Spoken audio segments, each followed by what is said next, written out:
तो प्रश्नावली 1.1 में पहला प्रश्न जो है वह कह रहा है कि निम्नलिखित संख्याओं को अभाज्य गुणनखंडों के गुणनफल के रूप में व्यक्त करना है। तो अभाज्य गुणनखंडों के गुणनफल के रूप में, ठीक है। तो सबसे पहले हम देखेंगे अभाज्य संख्या क्या होती है, ठीक है। तो देखिए अभाज्य संख्या जिसको हम कहते हैं कि प्राइम नंबर, क्या बोलते हैं इसको हम? Prime number. अभाज्य संख्या को हम कहते हैं प्राइम नंबर, ठीक है। तो अभाज्य संख्या क्या होता है? अभाज्य संख्या क्या होता है?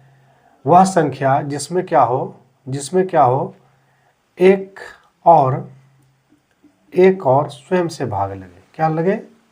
एक और स्वयं से अगर भाग लगे तब हम उसको कहते हैं अभाज्य संख्या, ठीक है। तो 1 और स्वयं का मतलब, जैसे फॉर एग्जांपल अगर हम लेते हैं,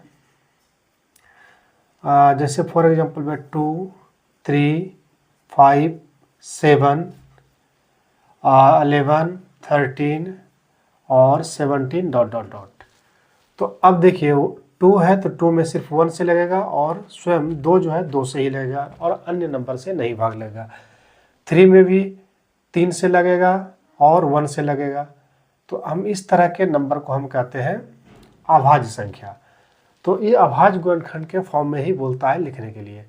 यानी कि अगर इंग्लिश में इसको बोला जाए तो वन एंड इट्स सेल्फ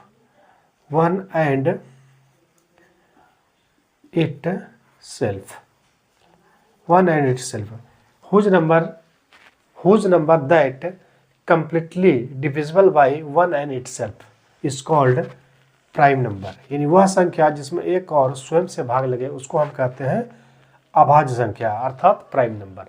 तो पहला प्रश्न यही कहता है कि अभाज्य संख्याओं के गुणनखंड के रूप में लिखना है, ठीक है। तो आइए अब हम प्रश्न में चलते हैं, ठीक है। तो इसको समझिए।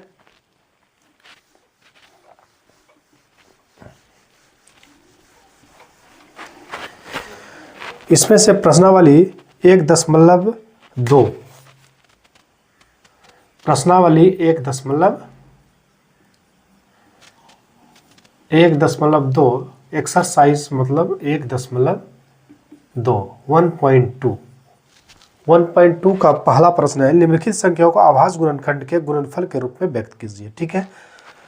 तो फर्स्ट जो क्वेश्चन है, फर्स्ट क्वेश्चन का ये पहला नंबर क्वेश्चन है 140। क्या है? 140 अर्थात 140।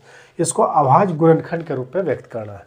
तो अभाज्य गुणनखंड के रूप में व्यक्त करने के लिए क्या करेंगे? सबसे पहले हम 140 का हम फैक्टर निकालेंगे, ठीक है।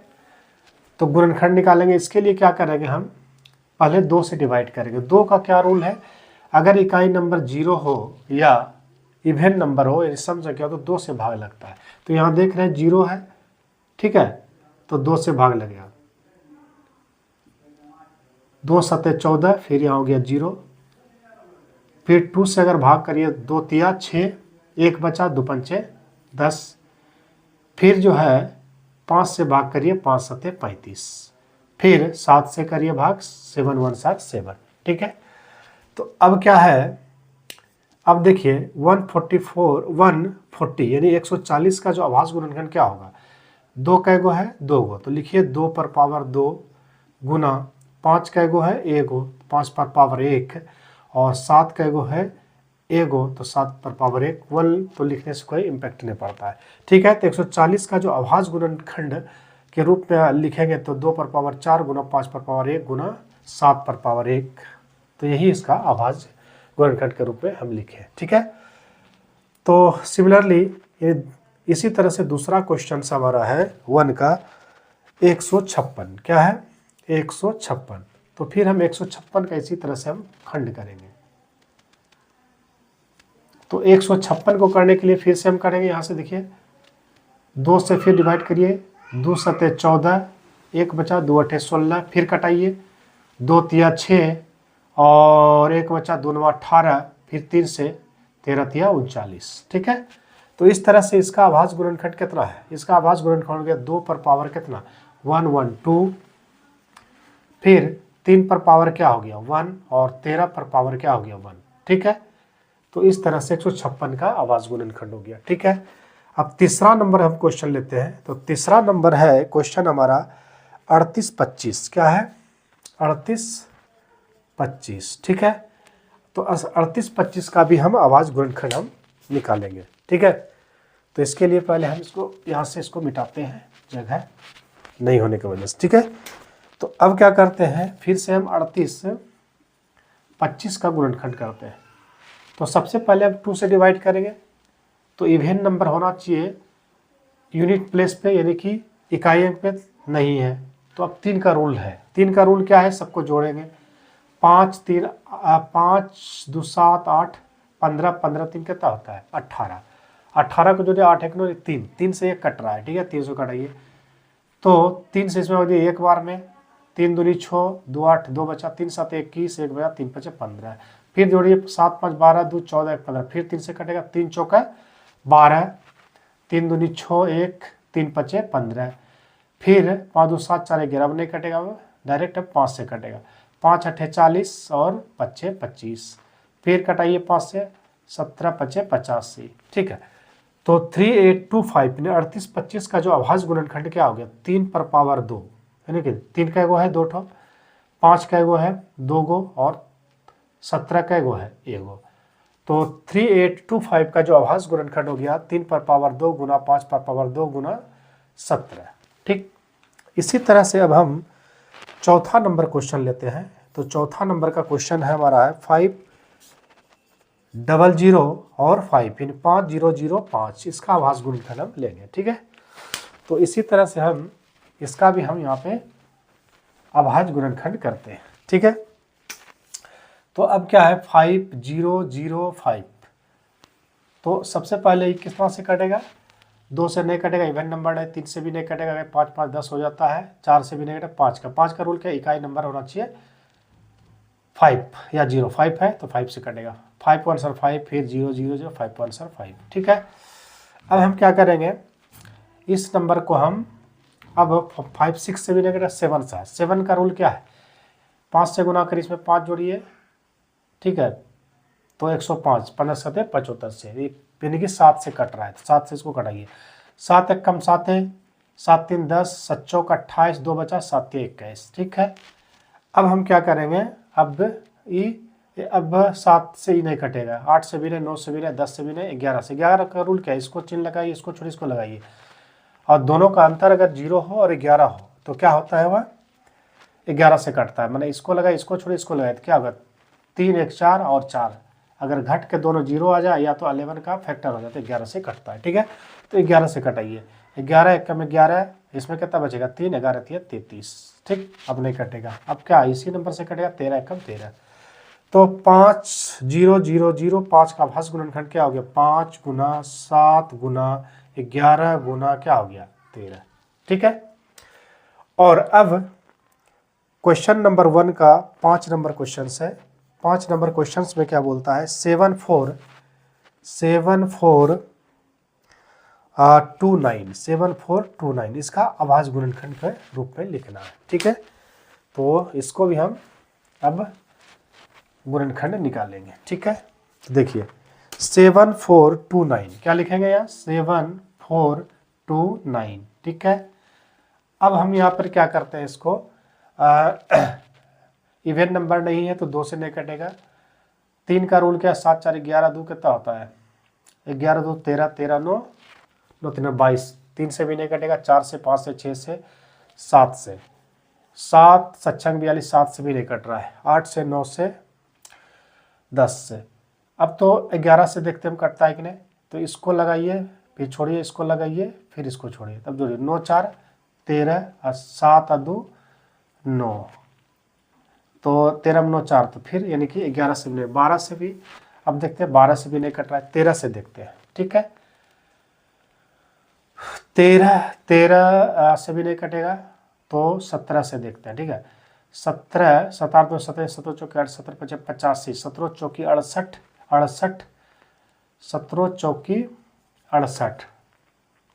ठीक है, तो इसमें कितना बच जाएगा, 68 2 70, 68 2 70 और 4 6 बचेगा, फिर 17 51, 17 फिर 17 चौके 68, 17 51, तो बच गया 1, तो फिर नहीं कटा, 17 से भी नहीं कट रहा है। ठीक है, अब हम 19 से काटते हैं। ठीक, तो 19 तिया 57, 19 चौक 76, 19 तिया 57 हो गया। ठीक है, अब बताइए 57 इसमें अगर हम घटा दें तो कितना बचेगा, देखिए 10 4 14, 14 7 7, 6 5 1 14, फिर यहाँ 2, फिर कटे 19 7 33, 19 7 52, 19 7 33 से 19 7 33 से मैंने 133। अब करिए 3 में 2 गया 1 और 13 में 4 9, तो क्या हो गया मेरा, सॉरी इसको ऐसे रद्द, यानी 12 में 3 9 3 12, यहाँ कितना बचा 3 में 9 बचा, और फिर यह 99। ठीक है, तो 19 से भी इसको नहीं कट रहा, तो 19 से इसको हम कटाते हैं सही से। ठीक है, देखिए 19 से इसको कटाते हैं 7 4 2 9, इस तरह से कटा, देखिए 19 19 चौक 76, 19 तिया 57, 19 तिया 57, 14 7 7 और 6 5 1, फिर 2, 19 7 33, 19 नमा 1 तुलिया से, फिर 19 नमा 1 तुलिया से, 2 में 1 1 कट गया, फिर बच गया 19, तो देखिए कट गया 19 तिया 57, 19 नमा 1 तुलिया से, 19 से 51, 391 बार में कटा। ठीक है, कितना बार में कटा, ये 391 बार में। ठीक है, अब 23 से ही कटेगा। ठीक है, 23 से कटा के देखते हैं, तो 391 को अगर 23 से कटाइए तो क्या होगा, देखिए यहाँ 23 दूनी 46, 23 से कम 21, 23 बार में कटा, 9 में 3 6, 3 में 2 1, फिर 1, और 7 21, 7 दूनी 14 2 16, है ना, 7 21, 7 14 2 16, तो कई बार में कटा पहले 23 से कम 23, और फिर देखिए यहाँ पर कटा 7 बार में, नहीं 17 बार में कट गया। ठीक है, 17 बार में। ओके, फिर यहाँ से हम लिखेंगे 17 कम 17, तो इसका मतलब है कि 7 4 2 9 का जो अभाज्य गुणनखंड हो गया, पहले लिखिए छोटा वाला 17 गुना 19 गुना कितना हो गया 23, तो 17 4 2 9 का जो अभाज्य गुणन हो गया 17 गुना 19 गुना 23। ठीक है, तो प्रश्नावली 1.2 का पहला का जो प्रश्न था, 5 प्रश्नों का अभाज्य गुणनखंड हमने निकाला। अब हम अगला प्रश्न देखते हैं।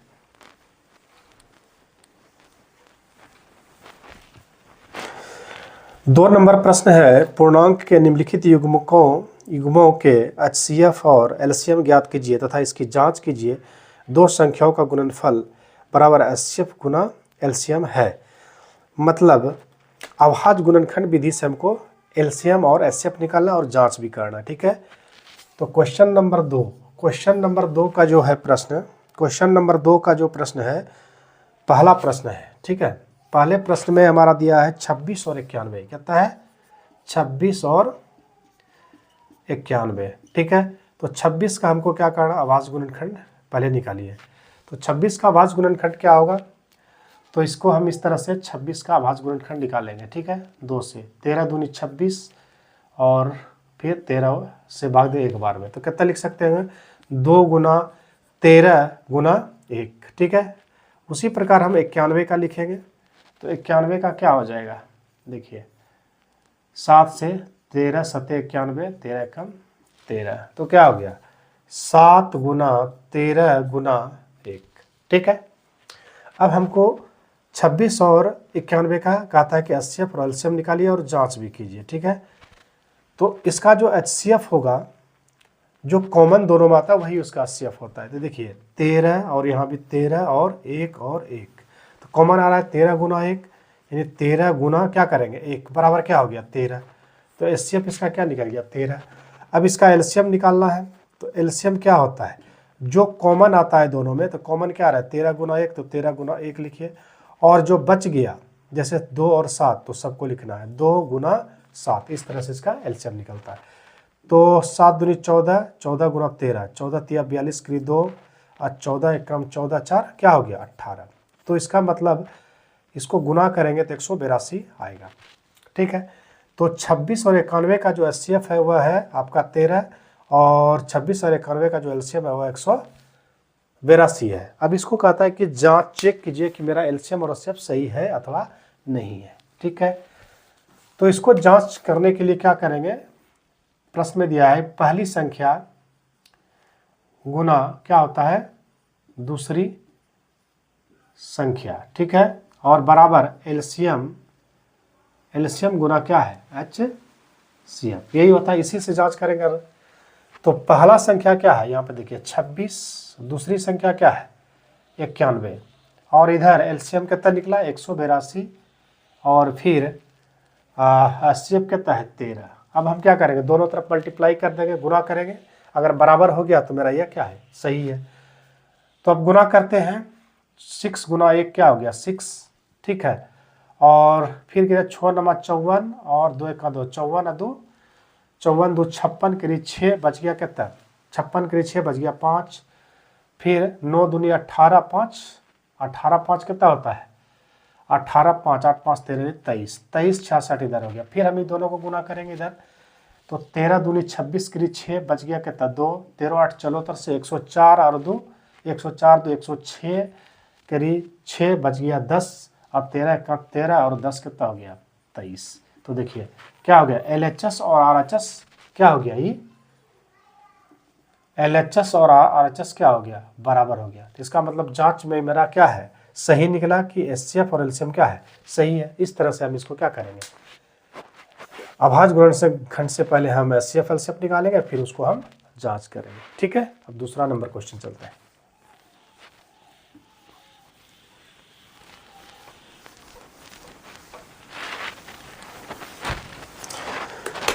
अब इसी में से दूसरा नंबर क्वेश्चन है 510 और 92। कितना है आपका 510 और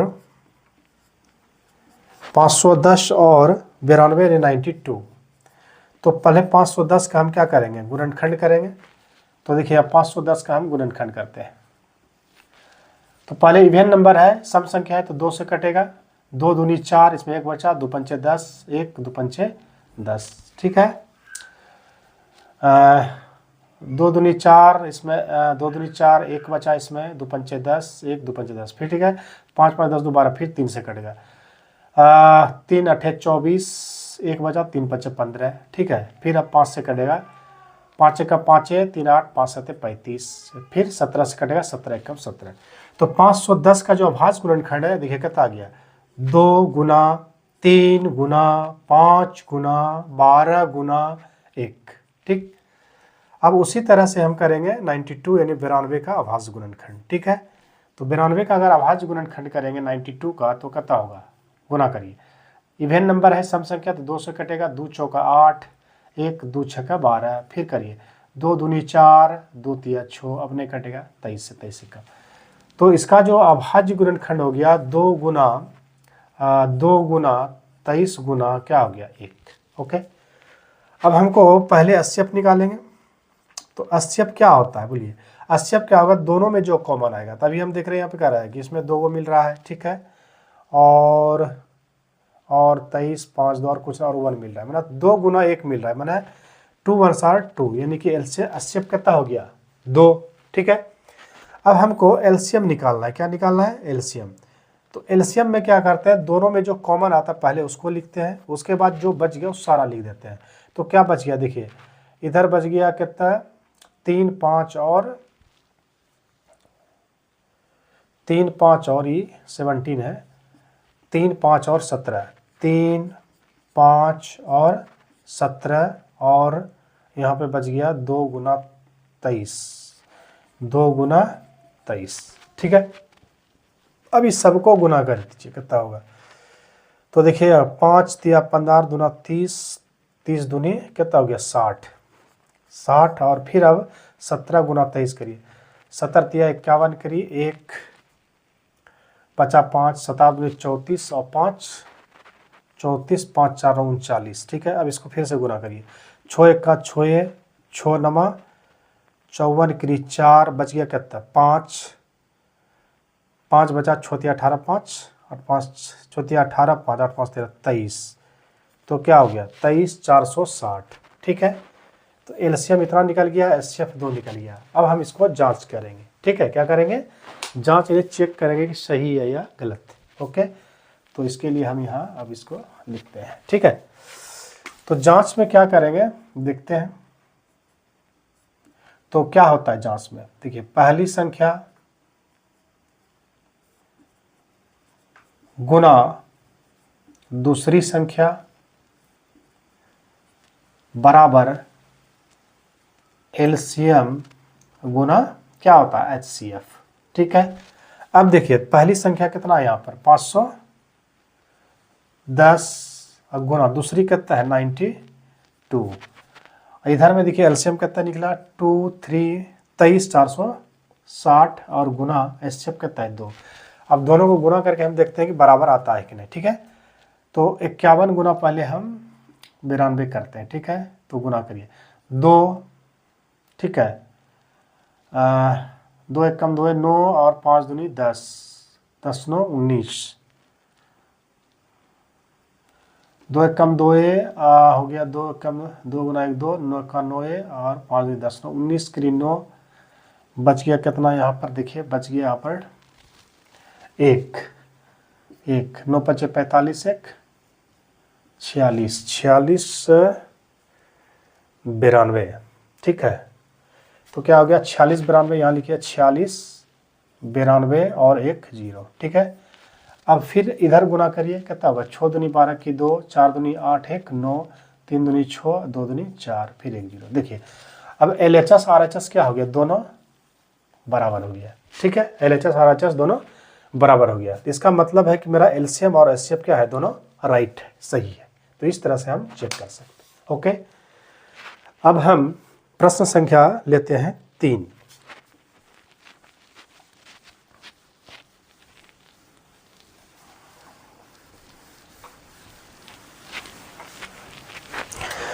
प्रश्न 3 में है 336 और 54। क्या है 336 और 54, इसका हमको निकालना है अभाज्य गुणनखंड विधि से एलसीएम और एचसीएफ। तो इस तरह से हम 336 का क्या लेंगे, पहले गुणनखंड करेंगे। तो 336 का आप गुणनखंड कीजिए, कितना होगा देखिए यहाँ 2 से पहले चूंकि इवेन नंबर है 2 एकम 2 है 2 छक्का 12 1 2 अठे 16, फिर इवेन नंबर है 2 से 2 अठे 16 2 चौका 8, फिर 2 से 2 चौका 8 2 दूनी 4, फिर 2 से 2 दूनी 4 2 एकम 2 है। अब 2 एक 3 से कटेगा 3 7 21 7 एकम 7। तो इसका अभाज्य गुणनखंड क्या हो गया 1 2 3 4, 4 ठो 2 है 2 गुना 2 गुना 2 गुना 2 और फिर अब 3 1 है, फिर 7 1 है, फिर एक बार 1। ठीक है, अब हम 54 का फिर निकालेंगे 54 का।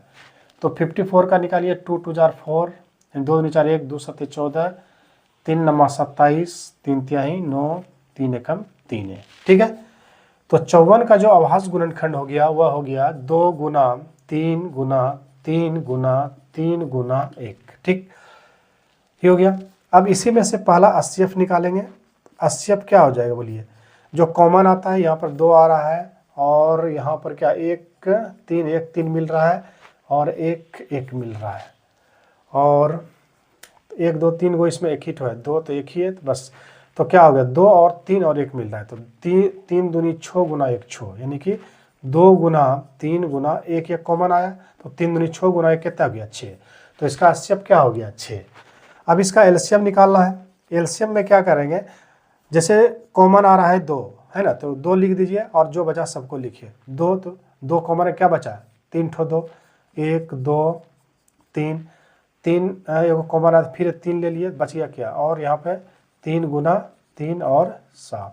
ठीक है, अब सबको गुना कर दिए 2 दूनी 4 दूनी 8 दूनी 16 तिया 48, यहाँ से गुना करिए 2 दूनी 4 दूनी 8 दूनी 16, फिर गुना करिए 3 तिया 9 तिया 27 गुना फिर 7, फिर गुना 16 7 72 से 112 गुना फिर 27, 112 गुना 27 कीजिए कितना होगा 7 दूनी 14 100, यहाँ से गुना करिए 112 गुना 27, 7 दूनी 14 की 4 बच गया 1, 7 का 7 और 1 8, 7 एकम 7, 2 दूनी 4 2 फिर 2, 4 8 4 12 की 2, 7 दूनी 10 की 0, 2 30 24, कितना हो गया 30 24। तो इसका एलसीएम निकल गया 30 और 24। तो अब हम इसको जांच करेंगे, देखेंगे सही है गलत है, ठीक है। तो जांच में क्या लिखेंगे हम, पहली संख्या क्या है, देखिए पहली संख्या 336 और दूसरी संख्या है 54, और इधर एलसीएम कितना निकला 30 24, और एचसीएफ क्या है, एचसीएफ है आपका 6, एचसीएफ क्या है यहाँ पर 6, गुना करिए 54 गुना 336, तो लिखिए 336 गुना 54, ठीक है। 6 चौक 24 करी 4 बच गया 2, 4 तिया 12, 2 14 बच गया 1, 4 तिया 12 और 1 13, 6 पंचे 30, 5 तिया 15, 3 18, 5 तिया 15, 1 16, तो करिए 4, यहाँ पे 4, 8 3 11, 6 1 7 1 8, 6 1 7 1 8 1 18 144, क्या होगा 18 144, ठीक है। अब हम इधर वाला गुना करते हैं, 6 चौक 24 करी 4, 6 दूनी 12, 2 14, 6 गुना 0 0 और 1 1, 6 तिया 18, देखिए 18 144। तो एलएचएस और आरएचएस दोनों क्या हो गया, बराबर हो गया। इसका मतलब है कि एचसीएफ और एलसीएम जो हम निकाले वह सही है, ठीक है। तो इस तरह से हम अभाज्य गुणनखंड विधि से क्या निकालते हैं, एचसीएफ और एलसीएम। अब फिर जांच हम करते हैं कौन फॉर्मूला से, पहली संख्या गुना दूसरी संख्या बराबर एलसीएम गुना एचसीएफ, ओके ठीक।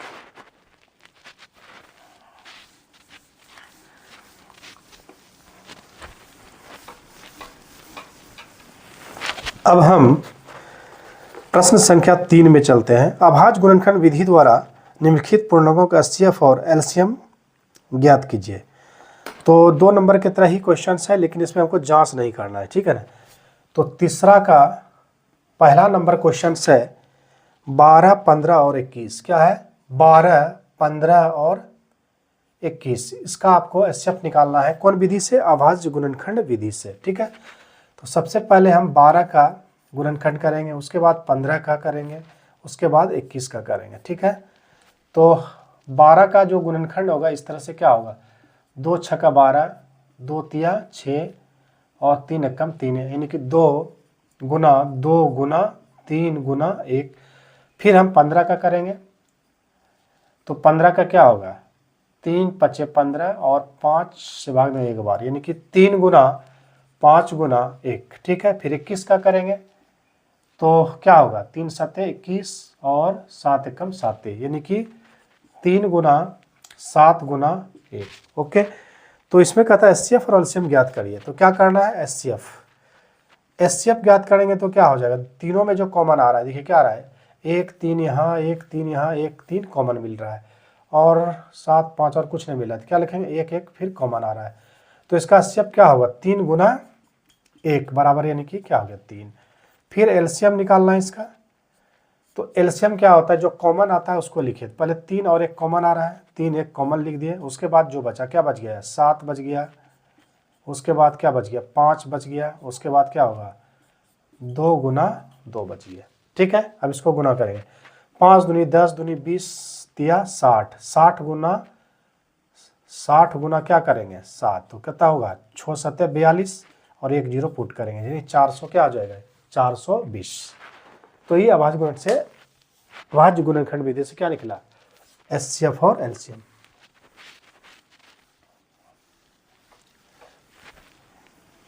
अब 2 नंबर क्वेश्चन है 17 23 और 29, क्या है 17 23 और 29, इसका भी हमको अभाज्य गुणनखंड विधि से क्या निकाला, एचसीएफ और एलसीएम। तो 17, उसके बाद है 23, उसके बाद है 29, ठीक। तो अब क्या करेंगे, 17 का अगर हम गुणनखंड करेंगे तो 17 से भाग देंगे, 17 एकम 17, क्योंकि अभाज्य संख्या अगर है तो वह स्वयं से भाग लगता है और किसी से भाग लगता ही नहीं। तो 17 अभाज्य है, 17 में 17 से भाग देंगे एक बार में, इन इसको 17 गुना 1 करेंगे। 23 भी हमारा क्या अभाज्य संख्या है, अगर ये भी अभाज्य है तो इसमें स्वयं से भाग लगेगा, यानी कि 23 मल्टीपल क्या होगा 1। और 29 में अभाज्य संख्या है तो 29 गुना क्या हो जाएगा 1, ठीक। तो इसका एचसीएफ क्या हो जाएगा, यानी कि जो कॉमन आ रहा है 1 1 1, तो 1 हो गया। और एलसीएम क्या हो जाएगा, एलसीएम होगा जो एक आया कॉमन, एक लिख दिए, और जो बचा सबको लिखिए। 17 गुना 23 गुना और 29, ठीक है। तो अब हम इसको गुना करते हैं, ठीक है। तो 17 गुना 23 गुना 29 करिए, 9 तिया 27 करिए 7, बच गया कितना 2। फिर जो है 9 दूनी 18, 3 दूनी 6, 18 6 8 6 14, 24, 24 2 26 करिए 6, बच गया 2। फिर 2 दूनी 4 और 2 4 2 6। अब फिर गुना करिए, 17 17 19 से 119 करिए 9, बच गया कितना 11। 17 छक्के दियोतर से मतलब 102 और 102 103 103 और 10 123, 123 करिए 3, बच गया 12। और 17 चौकी 68 और 12, 68 और 12 जोड़िए, 8 2 10 करिए 0, 6 1 7 1 8 80। यानी कि इसका जो एलसीएम होगा वो हो जाएगा 80 39, ठीक है। कितना होगा 80 39।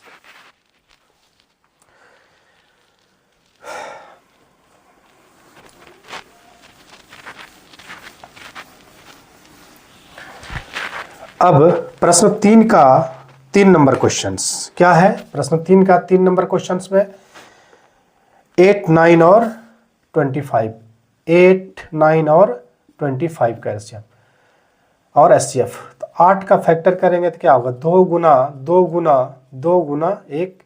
9 का करेंगे तो उसी तरह से क्या होगा 3 गुना 3 गुना 1। और 25 का करेंगे तो क्या हो जाएगा 5 गुना 5 गुना 1, ठीक है। तो इसको इस तरह से करेंगे, 8 को 2 चौका 8, 2 दूनी 4 और 2 एकम 2 है, देखिए ऐसा हो गया। फिर उसी तरह से 9 का करेंगे तो 3 तिहाई 9, फिर 3 एकम 3 है। फिर करेंगे 25 का, 25 25, फिर 5 एकम 5 है, ठीक। तो इसका एचसीएफ क्या होगा, तो इसका जो एचसीएफ होगा जो कॉमन मिल रहा है, कॉमन क्या मिला 5 तो नहीं मिला, 5 में 1 तो 1 सिर्फ मिल रहा है, तो 1 हो गया इसका एचसीएफ, ठीक है। अब एलसीएम निकालेंगे। एलसीएम क्या है, जो कॉमन मिलता है तो 1 सिर्फ मिला, और जो बचा सबको लिखिए। क्या बचा 2 गो 5, 2 गो 3 और 3 गो 2, ठीक है। अब गुना करना है, 25 25 दूनी 50 दूनी 100 दूनी 200 200 दूनी 600 6 तिया 1800, कितना होगा ये टोटल 1800 इसका एलसीएम निकलेगा। ओके, ठीक है।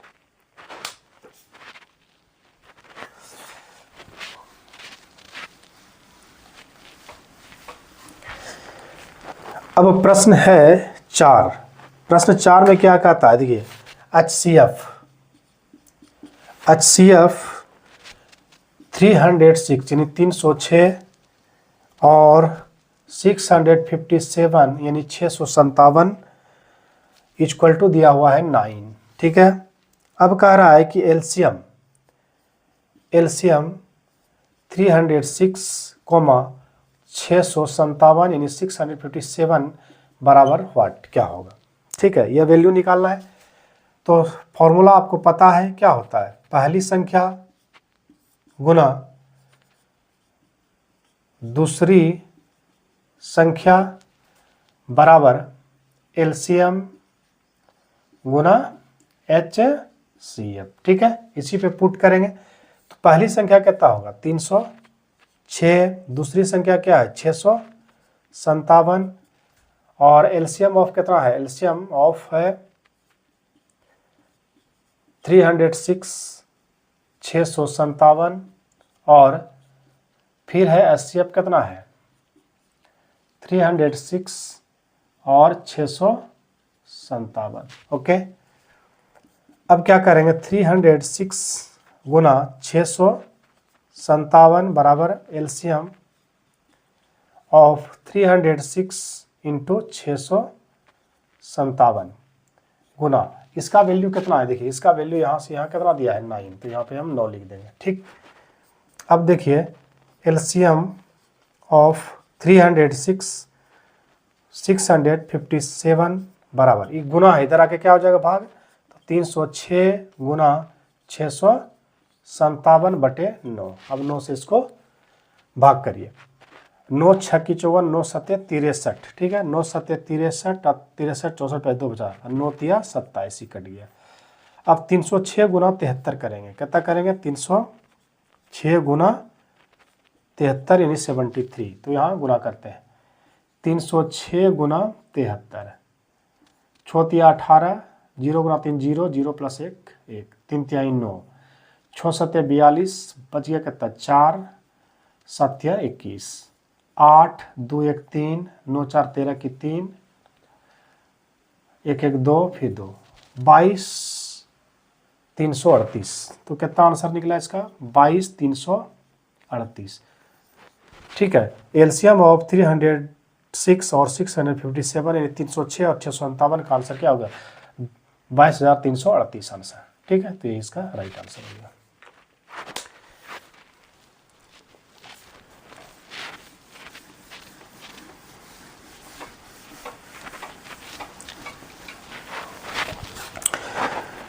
नेक्स्ट प्रश्न है, जांच कीजिए कि क्या किसी प्राकृतिक संख्या n के लिए संख्या 6 टू द पावर n अंक 0 पर समाप्त हो सकती है। तो प्रश्न कह रहा है कोई भी प्राकृतिक संख्या n, प्राकृतिक संख्या अगर n है तो n का वैल्यू 1 2 3 डॉट डॉट डॉट ये होता है प्राकृतिक संख्या। तो n के लिए संख्या कहता है 6 to the power n, 6 to the power n 0 पर समाप्त, इतना का अंक कहाँ आना चाहिए 0 पर समाप्त होना चाहिए। ठीक है, कहाँ होना चाहिए 0 समाप्त हो सकता है। तो यह कह रहा है प्रश्न।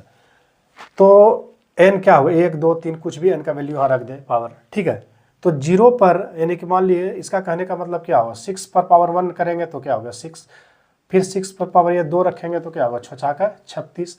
तो कह रहा है इस तरह करेंगे तो लास्ट में जो यूनिट नंबर होना चाहिए उधर 0 होना चाहिए। तो यह कब संभव है, तो अंक 0 पर समाप्त तभी होगा जब ये जो 6 है यानी कि मान लिए 6a है, a टू द पावर अगर n है ना, तो a का जो फैक्टर होना चाहिए वह होना चाहिए हमेशा कितना 2 और 5 के फॉर्म में। क्या होना चाहिए 2 और 5 के फॉर्म में, चाहे n का वैल्यू कुछ भी हो।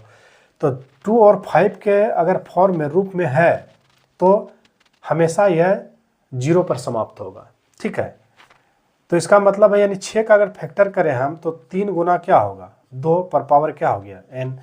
तो यहाँ जो बोले फैक्टर क्या होना चाहिए 2 और 5, तो 2 तो मिल रहा है लेकिन 5 नहीं मिल रहा है। इसका मतलब है कि n का वैल्यू 1 से लेकर अनंत कुछ भी रखेंगे तो यह कभी भी 0 पर समाप्त नहीं होगा।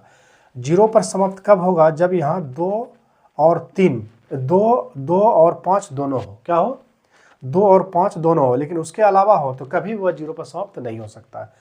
तो इसका आंसर होगा 6 टू द पावर n अंक 0 पर समाप्त नहीं होगा। क्या होगा यह 0 पर समाप्त नहीं होगा। 0 पर समाप्त तभी होगा जब 2 और 5 के फॉर्म में केवल हो, इसके अलावा कुछ भी होगा तो वह 0 पर समाप्त नहीं होगा। ठीक है,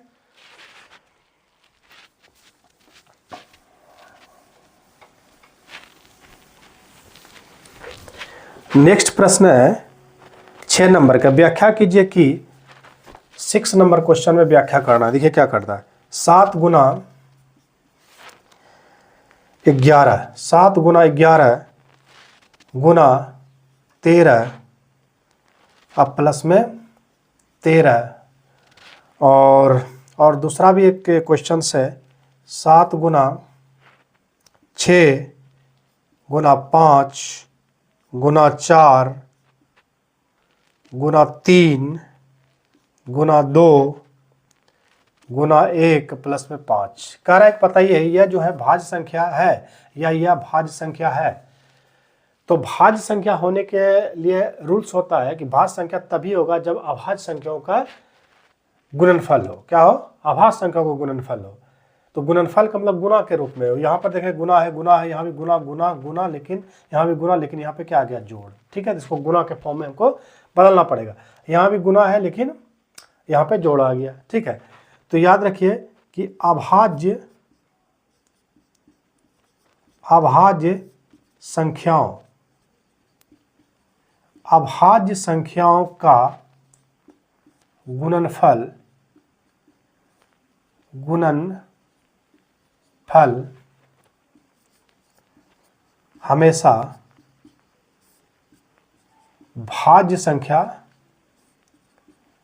भाज्य संख्या होती है। यानी कि अभाज्य संख्याओं का गुणनफल हमेशा भाज्य संख्या होती है। गुणनफल का यहाँ क्या बोल रहा है गुणनफल होना चाहिए, और जबकि यहाँ की गुणनफल के साथ साथ क्या है, योगफल भी यानी कि जोड़ भी है। ठीक है, जैसे देखिए 2 गुना 3 गुना 5 गुना 7, अगर कहता है ये भाज्य संख्या होगा तो अभाज्य संख्या गुणनफल इसे भाज्य हो गया। क्यों, इसको सॉल्व करते हैं। 5 या 15 दूना 30 सत्य कितना हो गया, 30 सत्य 7 का 210। अब देखिए भाज्य है, भाज्य संख्या मतलब कि एक और स्वयं के अलावा किसी अन्य संख्या से भी भाग लगे तो भाज्य संख्या होगा, तो अन्य संख्या से भी इसमें भाग लग रहा है। ठीक है, तो इसको भी हमको अभाज्य गुणनफल के फॉर्म में लिखना पड़ेगा। ठीक है, तो लिखते हैं अब। तो पहले इसको लिखते हैं 7 गुना क्या है 11 गुना क्या है 13 प्लस क्या है 13। ठीक, अब देखिए अगर इसमें 1 से गुना कर रहे 13 गुना 13, इससे कोई इम्पैक्ट नहीं पड़ेगा।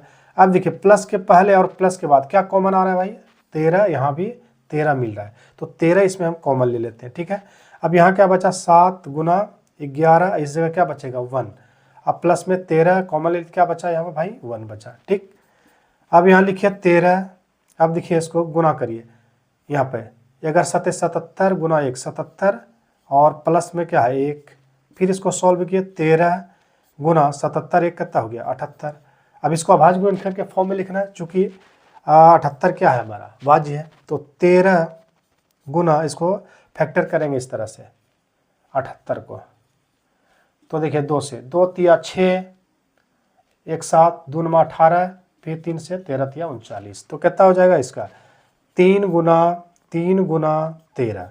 अब हमको यह पता चल रहा है सॉल्व करने के बाद कि पूरा जो है यह अभाज्य संख्याओं के गुणनफल के फॉर्म में है ना। अभाज्य संख्याओं के गुणनफल के रूप में जब है तो कहने का मतलब है कि 7 गुना 11 गुना 13 प्लस में 13 क्या होगा, भाज्य संख्या होगी। क्या होगी, भाज्य संख्या होगी। ओके, ठीक है, तो इस तरह से हम जांच कर लिए। उसी तरह से हम अब 2 नंबर का क्वेश्चन में चलते हैं इसी का।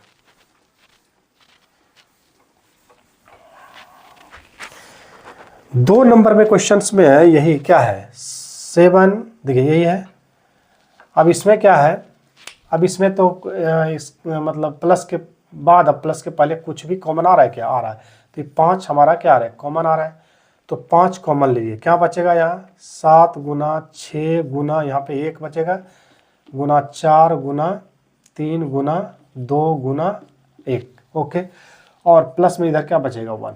ठीक है, अब गुना करिए 5, अब इसको गुना करेंगे यहाँ से 3 दूनी 6 गुना 1 6 6 24 24 और 6 7 42, और प्लस में 1, फिर से इसको गुना करेंगे 5 4 दूनी 8 और 2 दूनी 4 और 4 चौका 16, 2 दूनी 4 4 चौका 16 4 20 20 के लिए 0 बच गया 2, 4 दूनी 8 2 10, प्लस में यहाँ पे 1। ठीक है, अब फिर से इसको जो है आप जोड़िए 5 गुना कितना हो गया 1009। ठीक, तो 5 गुना, अब इसको हम करेंगे फैक्टर करेंगे, देखते हैं कितना होता है। 1009 को अगर हम फैक्टर करें तो क्या आ जाएगा,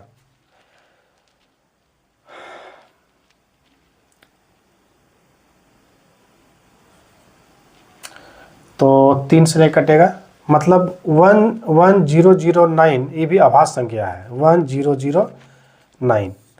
तो इसका मतलब ये है कि यह भी अभाज्य गुणनफल के रूप में है, इसलिए यह भाज्य संख्या होगी 1.3।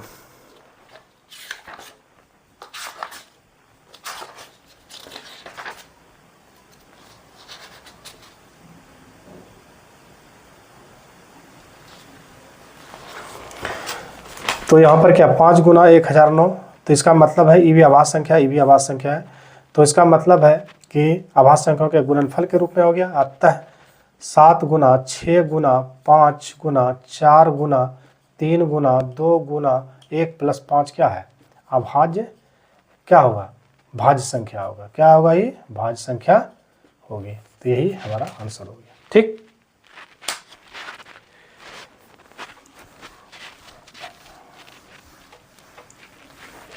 अब प्रश्नावली 1.2 का अंतिम क्वेश्चन है न, क्वेश्चन नंबर 7। किसी खेल के मैदान के चारों ओर एक वृत्ताकार पथ है, यानी कह रहा है कि यह वृत्ताकार एक पथ है, ठीक है। इस वृत्ताकार पथ है, इस मैदान का एक चक्कर लगाने में सोनिया को 18 मिनट लगते हैं। मतलब ये जो सोनिया है इसको मान लीजिए कहीं से स्टार्ट करता, मान लीजिए ए बिंदु से स्टार्ट करता, तो यहाँ से अगर एक चक्कर मारता है तो इसको कितना समय लगता है, 18 मिनट का, ठीक है। और फिर जबकि इसी मैदान का एक चक्कर लगाने रवि 12 मिनट लेता है, 12 मिनट लगते हैं। मान लीजिए दोनों एक ही स्थान और एक ही समय पर चलना पड़ा, यानी कि ए बिंदु से ही सोनिया और रवि चलता है, ठीक है। तो रवि को 12 मिनट लगता है। तो कह रहा है प्रश्न, तो कितने समय बाद वे पुनः प्रारंभिक स्थान पर मिलेंगे। मतलब यहाँ से 12 मिनट में एक चक्कर मारता है, 18 मिनट, तो दोनों जब एक साथ घूमेगा तो इसी पॉइंट पर कब आकर के एक साथ मिलेगा। तो इसको निकालने के लिए क्या करेंगे, 18 और 12 का हम एलसीएम निकालेंगे। तो 18 का एलसीएम निकालिए गुणनखंड विधि से। तो 18 को खंड करेंगे, क्या होगा, 2 गुना 2 3 दूनी 6 दिया, क्या हो गया 18 गुना 1। फिर 12 का करेंगे तो 2 गुना 3 दूनी 6 दूनी 12 गुना 1, ठीक है। तो अब एलसीएम अगर निकालना है तो एलसीएम क्या हो जाता है, जो कॉमन आ रहा है, कॉमन इसमें क्या आ रहा है, देखिए 2 2 2 2 यानी कि एगो 2 आ रहा है, 2 लिख दिए, और जो बचा सबको लिखिए, क्या बचा 3 गुना 3 और एक ठो यहाँ पर 2 और बच गया, ठीक है। तो लिखिए 3 3 9 दूनी 18 दूनी कितना हो गया 36 मिनट, यानी कि 36 मिनट के बाद क्या होगा, सोनिया और रवि ए पॉइंट पर आकर मिल जाएगा। आंसर इसका क्या होगा 36 मिनट। ओके, तो आज का जो प्रश्न था, प्रश्नावली 1.1 क्लास 10 का 7 नंबर तक का क्वेश्चन क्या किया मैंने, सॉल्व किया। और नेक्स्ट क्लास में हम चलेंगे, बहुत ही इंपॉर्टेंट हमारा प्रश्न होगा परिमेय संख्याओं को सिद्ध करने के लिए, ठीक है। तो ऐसे कोर्स को देखने के लिए लाइक और सब्सक्राइब जरूर करें ताकि आपको नोटिफिकेशन पहले मिले, ठीक है। ओके।